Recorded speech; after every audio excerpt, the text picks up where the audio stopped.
Let's go! 5 SEC plays to lock in before the start of the year. And look, I'm going to need your help because I just had a huge dog vet bill. My Z-Baby had to get some dental surgery done. So if you have a play, comment down below because rent's due. And big shout out. We already hit 100 subscribers. Guys, thank you so much. Now, right off the jump here, I always consider Heisman bets to be just fun. So I'm going to give you two right here. Hendon Hooker is a guy that I think is going to have a big-time year. Look, he's got this star quality. He's got this dual-threat ability. He is a very exciting playmaker in a very exciting offense with a big-time weapon on the outside in Cedric Tillman. And if you watched our first video, we did give you the play of Tennessee winning the SEC East. So this is kind of a play because you do get decent odds at Tennessee winning the SEC East. So this is kind of two plays wrapped up kind of sort of into one. So Hendon Hooker, I think, has a good shot to win the Heisman, especially considering he's got 3 really high-profile games against the last 3 national champions. And I believe 2 of those are on the road. So, for me, I really like Hendon Hooker going into next year, and I would sprinkle some on the Heisman. Now, I understand that most of the Heisman Trophy favorites are on either Alabama or Ohio State. So what's really interesting about that is if all of those candidates actually are playing really well and they are in the discussion for New York City, they're kind of sort of going to cannibalize each other. Is that the right word, cannibalize? They're going to eat into each other's votes. And for me, I think Will Anderson winning the Heisman is a very interesting play, but the odds just aren't all that distant enough. My guy Aaron Torres thinks Will Anderson for Heisman.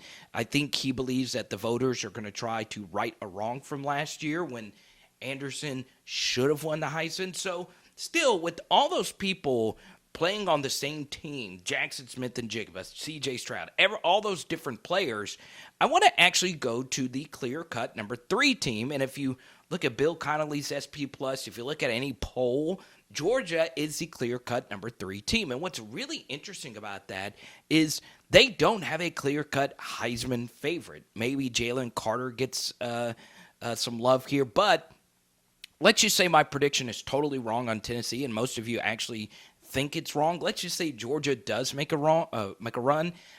Stetson Bennett is a very interesting Heisman play here for me. His best football was played at the end of the year, and his numbers did get better. And keep this in mind, Heisman Trophy voters, especially if you just watch the Manti Te'o documentary, and I highly recommend you do, they like a story. They like a big-time narrative, kind of like with Manti Te'o, you kind of get this year with Stetson Bennett, the underdog story, the transfer here, transfer there, stick it out with your team, which he did at Georgia as a backup quarterback. And I know he transferred once, but still a lot of older voters, even if Stetson's numbers aren't the absolute best, I could see them getting sucked into a Stetson Bennett narrative vote. So I do like his distant Heisman odds on the Action Network. It's at plus 10,000. I've seen it all the way up to plus 1,500, and I actually made a Twitter thread a few weeks ago when it was at plus 12,500. If you place a $100 bet, that turns out to be 12,500 smackaroos. Are you kidding me? So Stetson Bennett is kind of a fun Heisman play. I know Brock Bowers is around the same. Maybe a tight end wins the award. I don't know. But I could see it happening. I could see people talking themselves into it, even though it is a distant long shot. Boom, I'm looking at you. Yes, you. Now it's time for the juiciest portion of the video, but I know you've already hit that thumbs up, the like button. It obviously helps the algo. Starting off here with Texas A&M and the under. I got a few underplays for you, so I understand this should be, if I'm trying to draw the most subscribers, I should just say everybody's going over their total. But anyway, I'm really fading Texas A&M big time here. I know that they are the clear-cut number 3 team in the SEC behind Alabama and Georgia, and I know a lot of you have already seen the opening video where I believe A&M isn't going to finish better than second in the West, even though everybody has them pegged for second in the West. And they had the AP ranking overall of 6. I could also see A&M this year just falling flat on their face and ending up unranked. The first thing here, obviously, is the quarterback situation. And look, if Max Johnson is their starting quarterback next year, I can comfortably say that A&M's first 7 games versus Power 5 teams feature quarterbacks that are better than him, right? And that is a brutal way to start, especially if you are hammering the over here. So for me, that alone lets me think the under. Also, that scary Jimbo Fisher statistic. Once again, see our first video if you want to know more about that. I've talked about it a lot, just in general and whatever I do. So, I won't get into that, but it does feature road games. And they do have a tricky road game schedule. So for me, I am fading Texas A&M in a major way. I understand Devon Achane comes back at running back, but still, he is on the lighter side. I do think they need to get another running back to be a part of a 1-2 combo alongside him.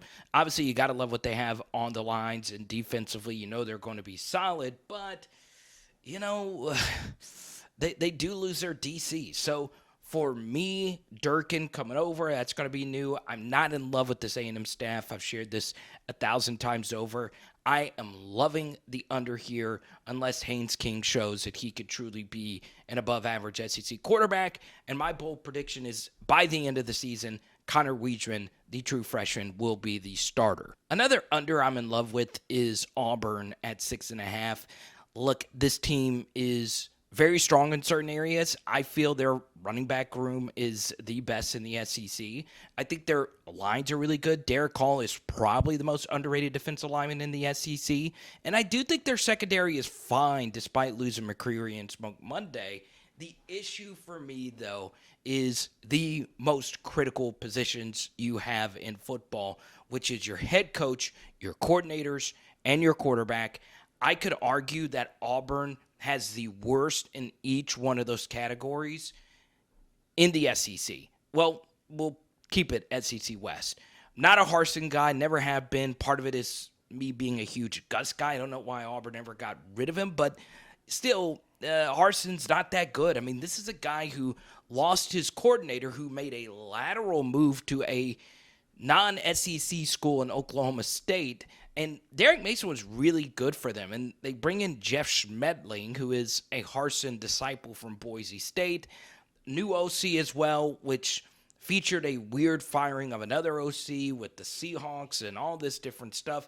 It's too much to keep up with. And Harsin himself, to me, is just not that great of a coach. So while Bo Nix is gone, I do think TJ Finley is a quarterback downgrade. I mean, this goes all the way back to high school where during his years as a starter, they were a consensus and easily below 500 team with a few 2-8 finishes and a 6-5 finish when he wasn't their quarterback. 10-win, and an appearance in a state championship game. So they were better without him than with him. And now he has won this job at Auburn despite not being that great at LSU and not being that great in the limited sample at Auburn. Now, personally, I like TJ Finley a lot. I always cheer for Louisiana 3 stars, but the truth here is he is a meh quarterback, and the fact that all the practice reports are saying that he is clear-cut the best guy, that is a major, major red flag if you're an Auburn Tiger fan. So, look, we know Auburn as a team that's traditionally is going to have strong running backs, strong lines, but in the modern-day SEC, not only does Auburn's quarterback position and quarterback room with Calzada there as well, not only is that kind of mediocre, their playmakers on the outside are also mediocre as well. Shanker, the tight end's my favorite of that group, but still they don't have any game breakers on the outside. So for me, I understand Auburn's got a very fun schedule with 5 home games to start the year, but I just see a lot of losses on the schedule for Auburn. So a few other win total plays here. How about over for Tennessee? I mean, come on, I'm picking them to win the East. Under for Arkansas. Over for Ole Miss. I love their schedule. I think they have the best schedule in the SEC.